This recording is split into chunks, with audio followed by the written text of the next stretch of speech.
મુખ્યમંત્રી શ્રી ભૂપેન્દ્રભાઈ પટેલના નેતૃત્વમાં રાજ્ય સરકારના નાણાકીય વર્ષ 2025-26 માટેનું રૂપિયા 3,70,250 કરોડનું વિક્રમી બજેટ નાણામંત્રી શ્રી કનુભાઈ દેસાઈએ વિધાનસભામાં રજૂ કર્યું. માનનીય વડાપ્રધાન શ્રી નરેન્દ્રભાઈ મોદીની વિકસિત ભારતની પરિકલ્પનાને વિકસિત ગુજરાતના વિઝન અને જનકલ્યાણના મિશન થકી સાકારિત કરતું વર્ષ 2025નું બજેટ રાજ્યના પ્રત્યેક નાગરિકને વિકસિત ગુજરાતનું નિર્માણ કરવામાં યોગદાન આપવા પ્રેરિત કરશે તેવો વિશ્વાસ મુખ્યમંત્રીશ્રીએ વ્યક્ત કર્યો.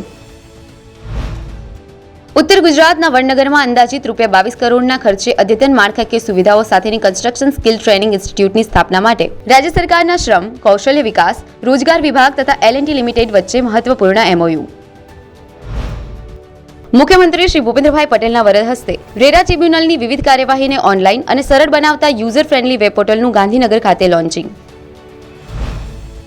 સ્વર્ણિમ જયંતિ મુખ્યમંત્રી શહેરી વિકાસ યોજનાના વિવિધ ઘટકો હેઠળ રાજ્યની અમદાવાદ, ગાંધીનગર, રાજકોટ, ભાવનગર, પોરબંદર મહાનગરપાલિકા તેમજ વિસનગર, પાલનપુર, સિદ્ધપુર, ટંકારા, કેશોદ, દ્વારકા અને માંડવી નગરપાલિકાઓના જનસુખાકારી વિકાસ કામો માટે મુખ્યમંત્રીશ્રી દ્વારા એક જ દિવસમાં એક સાથે કુલ રૂપિયા 537.21 કરોડ મંજૂર.